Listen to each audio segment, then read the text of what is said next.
Good evening and welcome to another edition of Under the Microscope. I'm Michael Young. Thanks very much for joining us. Tonight we continue our budget discussion and analysis following what would have taken place in the National Assembly over the past several weeks when the opposition, would have imposed several cuts to aspects and programs entailed in that budget. With me in studio today is the Honorable Minister of Health, Dr. Leslie Ramsammy, and we're also joined by the Honorable Home Affairs Minister, Clement Rohee. We're going to have a very focused discussion, gentlemen. We're going to move from issue to issue as we seek to make sense out of what would have taken place in the National Assembly and explain it to all of the other persons who've been speaking about the various issues over the past week.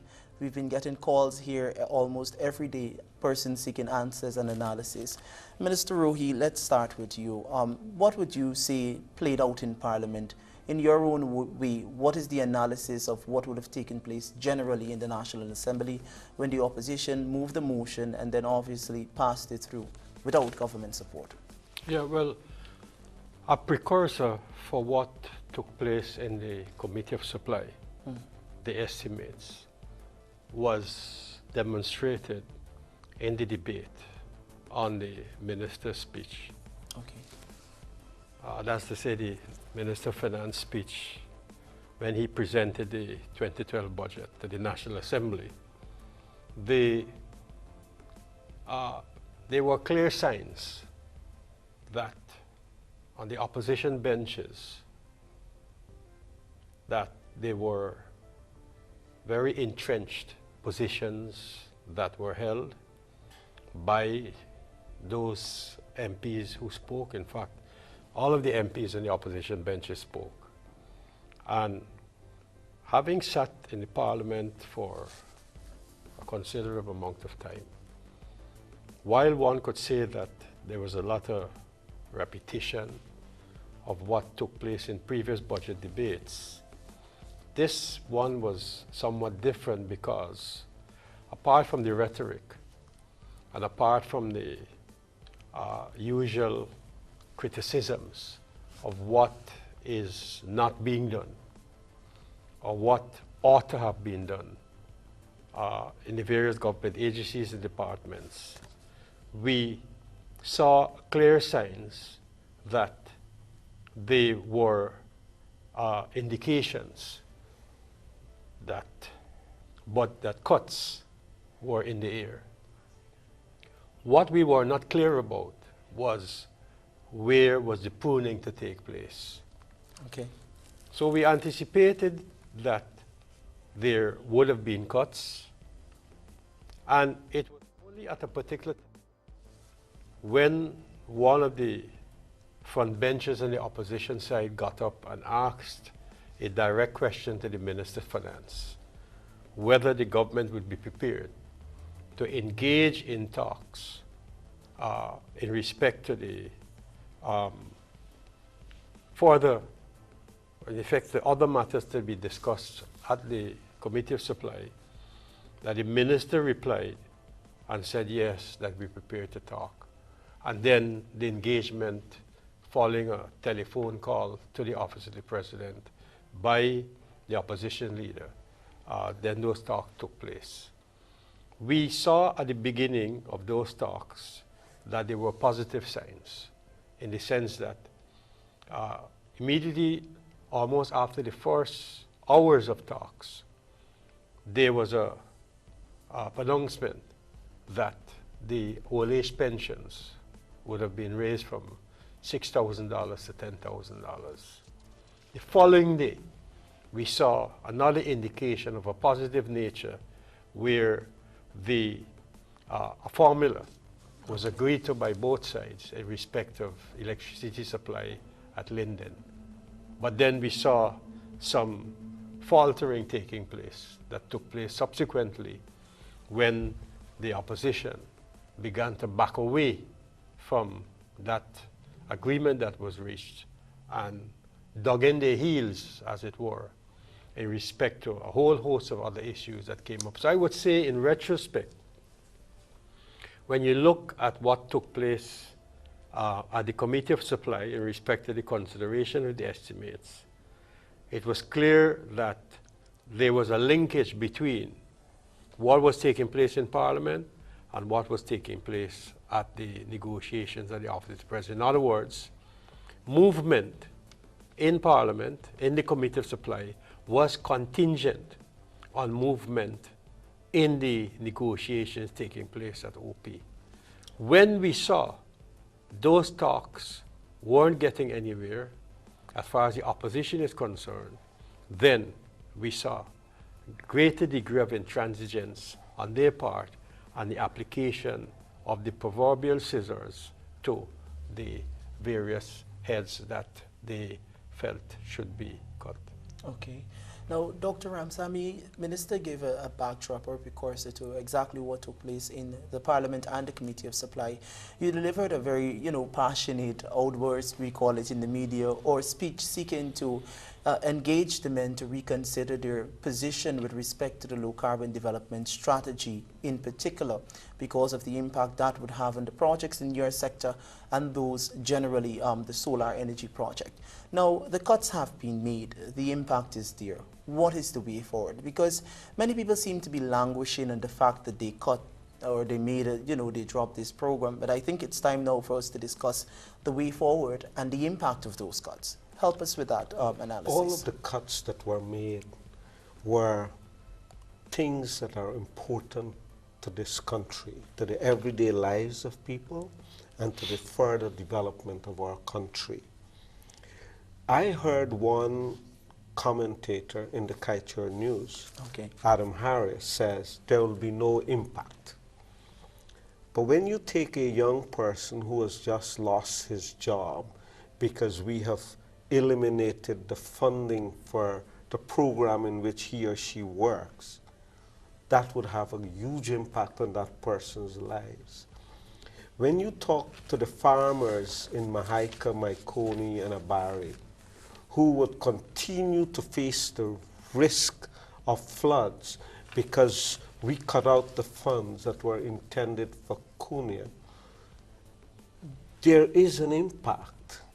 I heard one political leader, Ram Jatan from the AFC, says that this is just collateral damage. Yes. Well, it might be collateral damage for you, but for the Amerindian who's looking to get title to his land, to have his land demarcated, to the Amerindian who's looking to make his or her life better because of the Amerindian Development Fund, to all of us in Guyana who are looking forward for more reliable energy, cheaper energy, cutting out a miler would have huge impact. So I don't know how these are collateral damage. And my colleague, Minister Rohee, talked about some of the backdrop. Well, one of the things I heard with the proverbial scissors, what I call the demonical scissors, is that they said that their only motivation, Mr. Granger, in response to the president, said that his only motivation and APNU's only motivation was they're looking to eliminate waste. Now, I can't and that the waste that they eliminated would be beneficial to the people of Guyana. Now, in heaven's name, how, when you cut canoe, that could be to the benefit of the people? And since when fighting drugs is a waste? When you take away laptop from poor children, is that a waste that you're eliminating? And how would that benefit people? So I think that one needs to contextualize this. And that's what I look. But the point I was going to make is this, that they have cut things that are meaningful to people's lives. They have cut and eliminated things that would make a big difference to our development. But the PPPC is not throwing up our hands. We are not saying that these things wouldn't be done. It would be a great challenge for us. But even that very night, we started to think. And that's what we do as cabinet members and so. because each of these projects are things that we have to do now. And we promise people jobs. We're not going to allow people to lose their jobs. Now, exactly how we would do that is what we are now discussing. But these are critical projects and critical programs, and we are not going to stand still and allow those persons in the opposition to stall development in Guyana and to make lives worse for the people of our country. One author, Minister Rohee, described the Moses Nagamutu and Kemraj Ranjatan alliance in the National Assembly, and that coupled with APNU, a sheer bitterness. And they seem to be saying that the politics that are playing out in the National Assembly are more politics of revenge and politics of bitterness, given the background from the, of these men and their history. How would you term that alliance, and what should Guyanese really be careful about now as they continue to feel the impact of the budget cuts and as they expect government now to respond to a situation that it did not create in the beginning? Well, clearly the alliance is something that we saw evolving after the elections. And we saw manifestations of the working together of this alliance when the speaker was chosen, when the deputy speaker was chosen, when certain other events took place in the National Assembly at the committee levels. So it was clear that there was a cohabitation between these two political parties. Now, when the negotiations got off to a positive start at the office of the president, and the announcement was made with respect to the increase in old age pensions, as well as the formula that was reached to address the electricity situation in Linden. You recall that the AFC had put certain motion, and laid a certain motion in the National Assembly with respect to cuts in the budget of certain government departments, particularly with respect to staffing. The APNU at that point in time did not support the cuts. And then we saw a very interesting development subsequently between these two cohabitants, where Ramjatan leaked a letter sent to his executive members, to the media, where he said he was gravely disappointed, and he used some other adjectives to describe his sentiments, and criticized vehemently the APNU for breaking this cohabitation with them. And I think it was at that stage that that the APNU and Granger came under pressure from two dimensions. One, from their own supporters at Linden, because you recall that he had to rush up there to explain to his supporters why he took a position which they rejected. And then the people at Linden came down to town to protest at his office about the position which they heard that he took. So he came under pressure from his own supporters, and he came under pressure from his AFC parliamentary colleagues. So he was caught in a vortex. Now, what struck me as interesting, and I think I should make this point now because it is relevant here, in Granger's so-called address to the nation, he said that the PPPC government is out of touch with its supporters, in the sense that we don't know what the needs of the people are, and they know best what the needs of the people are. And he mentioned a whole list of things. But I want to ask this question: who is more out of touch with their supporters and their members than the APNU, having regard to the fact that they took a position with the government in respect of the electricity supply to Linden? But Granger is saying that's not the case. Pardon? He's saying that's not the case. Well, obviously he's saying that is not the case because his supporters didn't support it.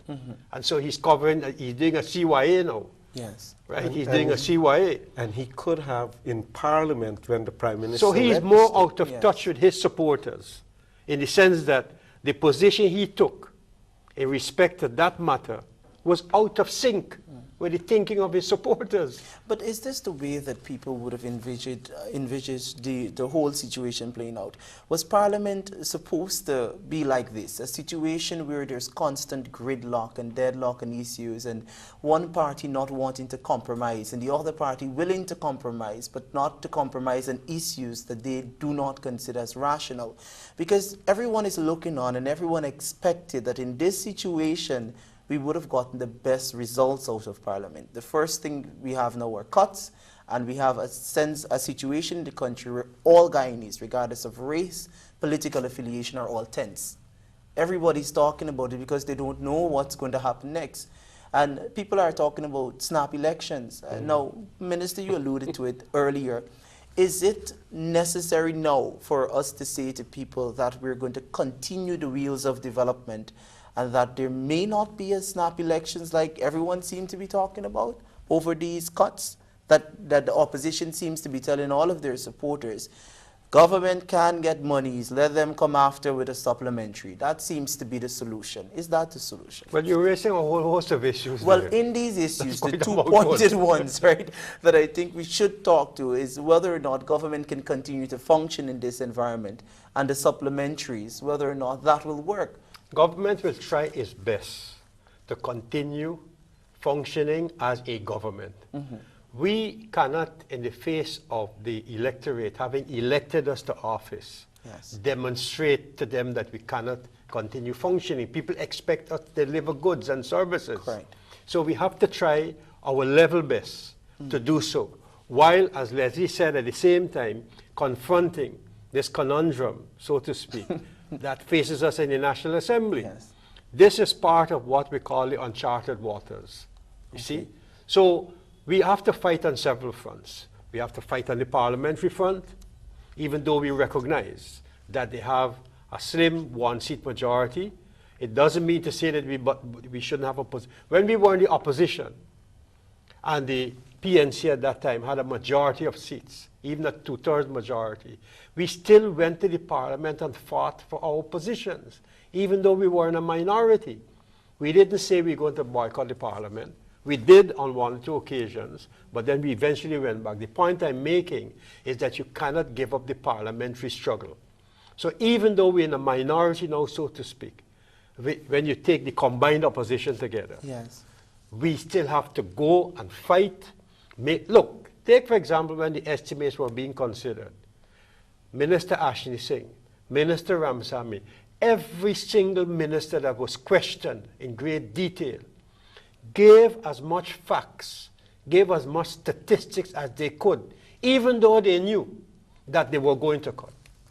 We nevertheless, because we had to explain to the people, we're not only addressing MPs, we're talking to the people out there.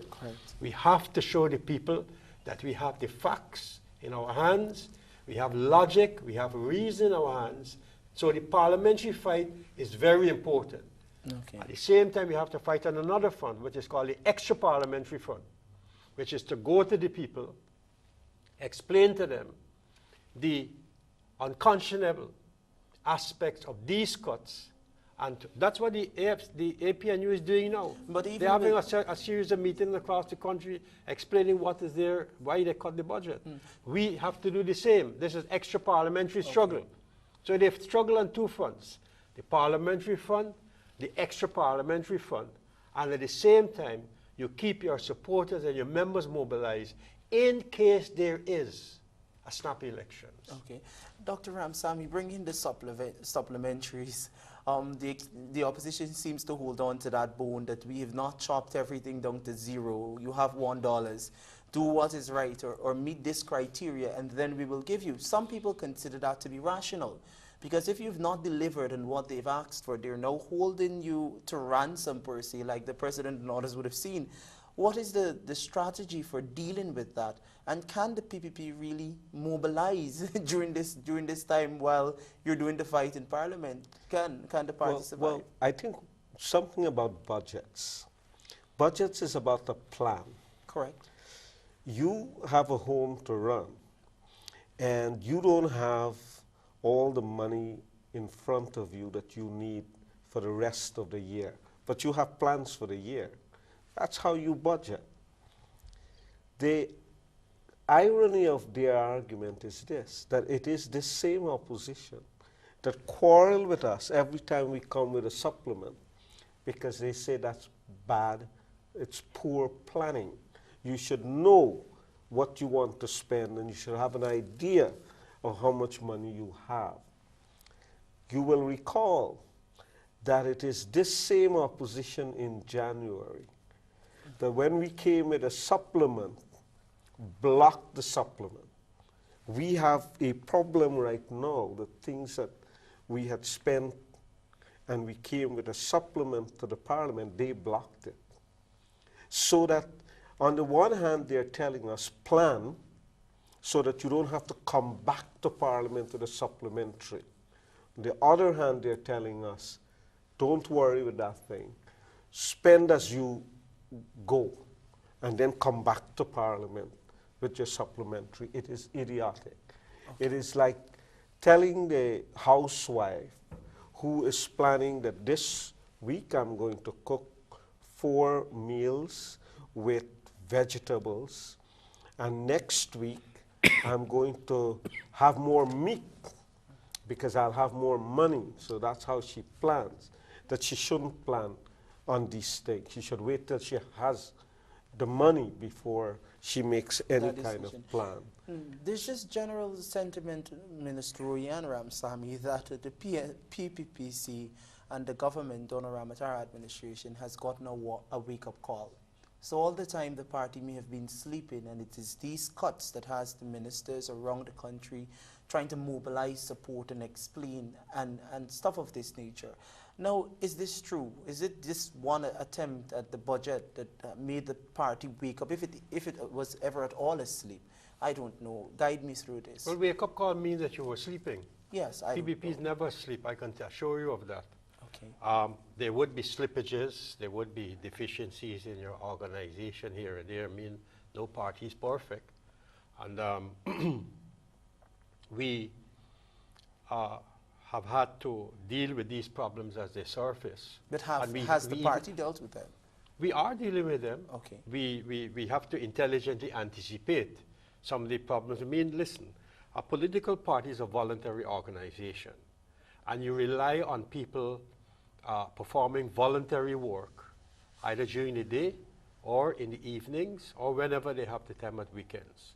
So you come voluntarily to the organization, you pay your membership, you become a card-bearing member, you have certain responsibilities and duties to fulfill. In other words, you become a much more responsible individual. But you can say at any point in time you're no longer interested in maintaining your membership in the party. But I'm saying that the structure of our party remains intact. The membership hasn't shifted in any dramatic way, and the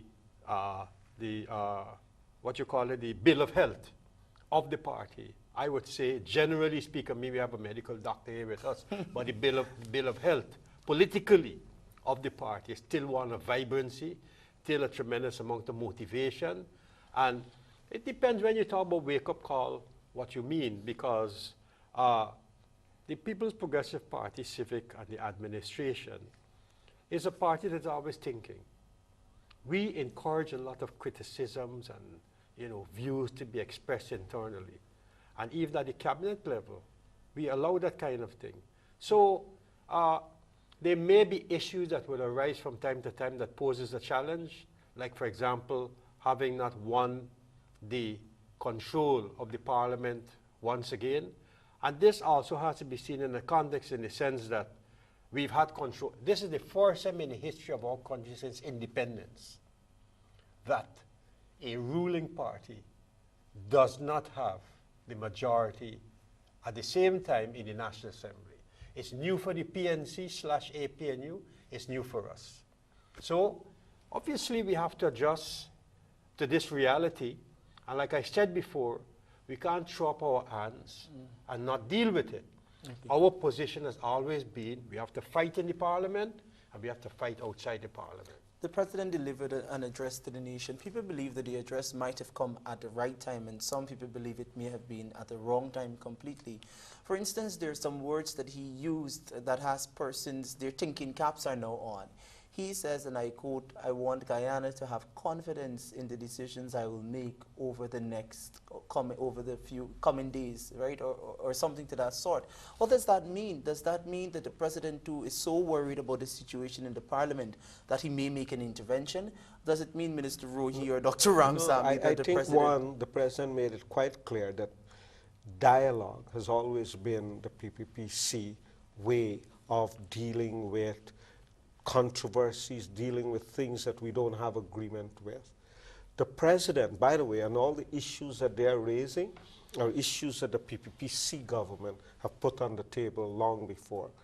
It is this president that appointed a task force to look at income taxes in general, and the VAT. We have said that we want a review of VAT. The president has said that whilst the study is going on and we are reviewing our position on VAT, and we have stated quite clearly we don't have any intention of raising the VAT rate, but that we would be willing to lower the rate. The president said that in the meantime the government is willing to look at the zero-rated commodities and products. So these are some of the decisions that you're talking about that the president is willing to look at. Whilst we have raised the pension to $10,000, the president has said that this is something we want to look at and review constantly. The PPP has not always waited until a budget, because a couple of years ago we raised the pension outside of budget time. These are the decisions the president is talking about, that as a government, with dialogue or without dialogue, we are constantly reviewing our position on all those things that would help people make better lives, that will ease people's lives. One thing I think is honorable, to follow up with what Leslie said, yes, is when the president said that he will maintain the position or the decision of all the agreements that were reached. I think that's a very honorable position and principled position. Okay. Because there's a view out there, because someone asked the question somewhere, how do we know that the government will uphold the decisions? How can we trust this government? The president has given his word as his bond, that if we agree to raise the old age pension to $10,000, we will do so. If we agree to set up a fund for depressed areas, for Linden and other areas, we will do so. Okay. So I think that's extremely, you said use the word timely in terms of the president's address. That is indeed a very timely and important statement that has been given, which allows the people to appreciate the trustworthiness of the president. Now, why is there this level of distrust? In the parliamentary system in itself, it wreaks distrust. It says to young Guyanese that are looking on, people who want to become politicians, or that politicians sometimes never really speak the truth. They never really say what's correct. And Moses at one time in Parliament, Sirius described the behavior of the ministers as a dramatic theater or theatrical performance that was taking place. The king of drama? Well, I don't know if I can call him that. I don't think if I can call him that. But he seems to be saying that. Michael, I think you could do a better job. No, but I wouldn't even go towards But Michael, I think criticism. the clue lies in their description of what they did during this budget debate. One, that it's collateral damage. Two, give me what I want or else. Because this level of distrust that we talk about, is it really distrust? Or is it that there is one interest of the opposition, and that is power at all cost? That's why they could talk about collateral damage. That's why they could talk about, we will negotiate for what we want. But And Leslie, I think so- you need to deal with Michael's thing. You see, as a young person, he is reacting as a young person to what played out in the National Assembly. Yes. And the young people out there wants an explanation. Can politicians be trusted? If this happens, why can't politicians get together and do what is good for the country? Which You is see? what the people want. The nationalistic, Exactly. So- nationalistic approach that Yeah. says, regardless of my position as APNU, Guyana's development comes first, or my PPPC cap. And so we must meet here today and decide on something that will make everybody happy and not just something for political gains. I think that is what look at happened this, in look the at end. this. The APNU, Granger, more than the AFC, spoke a lot about young people during this campaign. Am I right? Correct. They even established this youth organization, Youth Coalition for Transformation, and they claim that they're championing the interests of the young people. Now, here's a political party that young people are looking up to, and we assume that they have a young following, taking a position in the National Assembly, as it took. Now, how are the young people in the APNU viewing that? Now, obviously, they're going to support it, because their leader, Granger, and the MPs, okay, are there for them, are taking positions which, according to Granger, they were mandated to do by their supporters. In other words, the young people and other supporters, other older persons that support the APNU, mandated them, that's what Granger said, to exercise these cuts. Now, there are young people following us too. Like I saw a statement from the Impress people. They made a statement. They are supporting the government's position. So in a sense, you have a kind of a polarization of the younger people too. They're following their political leaders. They're following the parties that they support who are now represented in the parliament. So I don't think we could look at this thing in an abstract way. It's a very concrete situation where the forces are aligned and the young people obviously are following what is taking place and supporting their parties in the National Assembly. Before the next sitting of Parliament on May 10th, I believe it is, are we going to see in Guyana, or even in the political landscape, a what should I say, a resuscitation, reviving of the talks between the opposition leader, you know, proper, and the president, to say to us, look, we may have executed these cuts. The president said that he's willing to stay true to the agreement. Will they go back to the table? Should they go back to the table now before Parliament reconvenes? Because I'm informed, I may be misinformed too, that the president has not as yet assented his signature to the appropriation bill. I don't know if somebody can guide me through, but is it necessary now, Minister? Because minus the fact you represent a political party holding a ministerial and government position says that you're acting in the interest of all. So I want to know whether or not the PPP has any intentions of being the initiator now of the talks, even though they benefited, you know, the sour side of the grape in the case in which the cut was made, unfortunately, to their budget. Should we expect the PPP to demonstrate that sort of political maturity? Well, it's early days yet. How so? Well, I mean, you know, you just said that the president hasn't even, I don't know if it is true. I don't know either. I can only make a guesstimation here. Well, I don't know if it is true. But I think it is early days yet. The political parties, and particularly ours, we are assessing the situation. The president was in Berbice recently. He made a statement. He knows what he's talking about.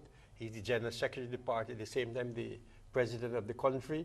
So I assume, and I have to believe and give confidence in what he's saying, in the sense that he is informed in making these pronouncements. Okay. So I don't think I can say, or any of us could say at this point in time, right here and now, yes, we will return, or when we will return, or whether there will be conditions for us to return.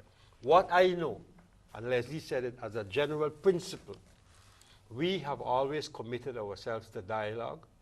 We have always committed ourselves both at the government level and at the party level to engage in dialogue with all stakeholders. We even want to make these talks more open so that people wouldn't, you see, when it's disclosed like that, Yes. one side can go there and say this is what happened. Another side goes out there and says what they think happened. We need to make this a little more open so that there ought to be more stakeholders in the process. Well, I could add to what Clement has just said, because I was with the president yesterday when he met the Barbies Chambers of Commerce. And essentially that's a question on people's minds, whether the dialogue is going to continue. And the president answered it frontally, that he has always had an open door policy, that he is open to dialogue not only with the opposition, but with any other group. What the president made clear is that this is not a negotiation about what you want and what I want so that we take Guyana and share it among ourselves. That this has to be a dialogue which must serve the interest of the people. And he gave examples.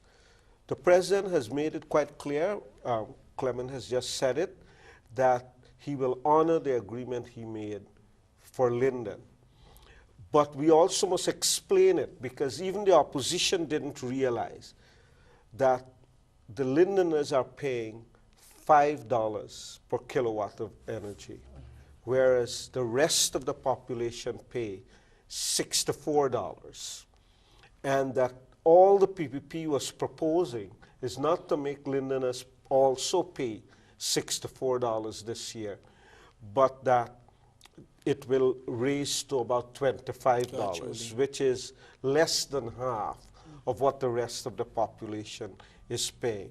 And even for that, the president made it very clear that he had agreed that we could continue to talk about this particular issue, about pension, about VAT, about the Barbies River Bridge toll, all of these, that he was ready before this budget, he's ready during the budget, and he's ready after the budget. But it has to be something that is done in good faith. Okay. What is the best, we're going to wrap up because we have about 5 minutes left. What is the best case scenario of how this situation could possibly end with everybody winning something, or everybody being satisfied and the development of Guyana continues without much interruption?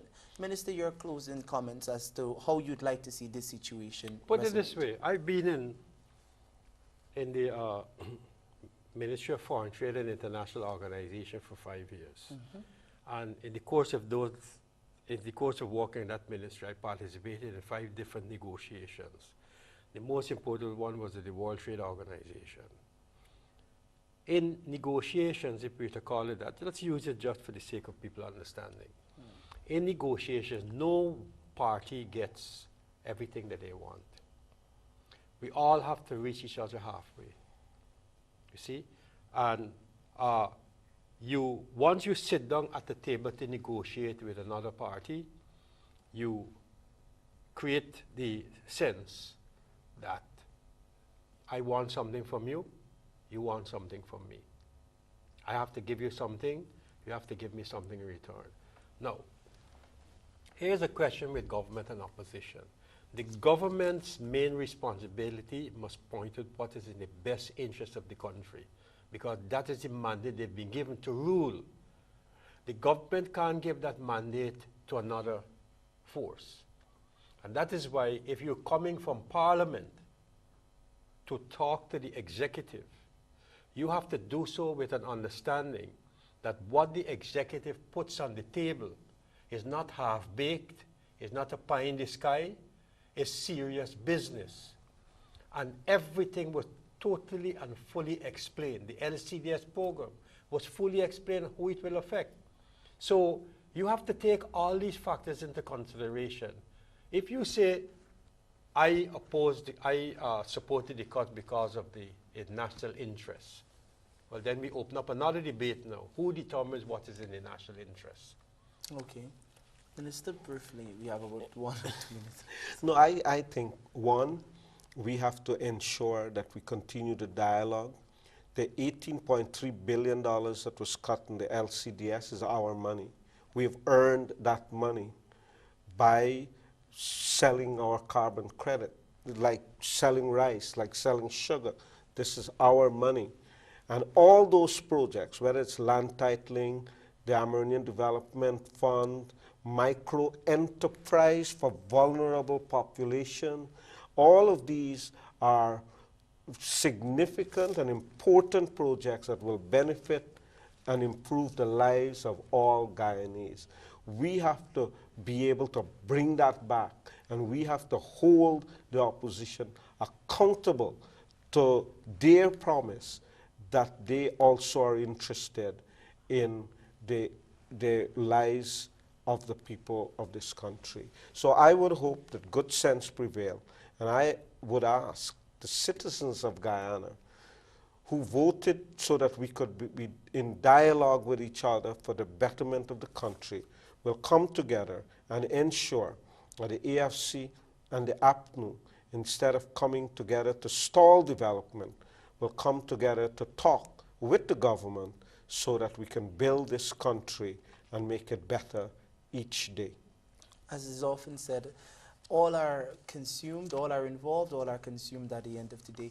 And gentlemen, thank you very much for this very focused discussion that we had. I believe that we touched on some of the issues that people really, minus the cuts, which are going to become exhaustive to people who are following the discussions all along the way. We have dealt with the issue of snap elections and several other critical things that people want to know about how the party will respond, one, and how the government is coping, two, with what has transpired at the level of the parliament. And I do hope, obviously, that we'll continue to have all of these discussions right here and Under the Microscope. This has been another edition of Under the Microscope. I'm Michael Young, thanking you very much for joining us and encouraging you to stay tuned for the evening news. Goodbye.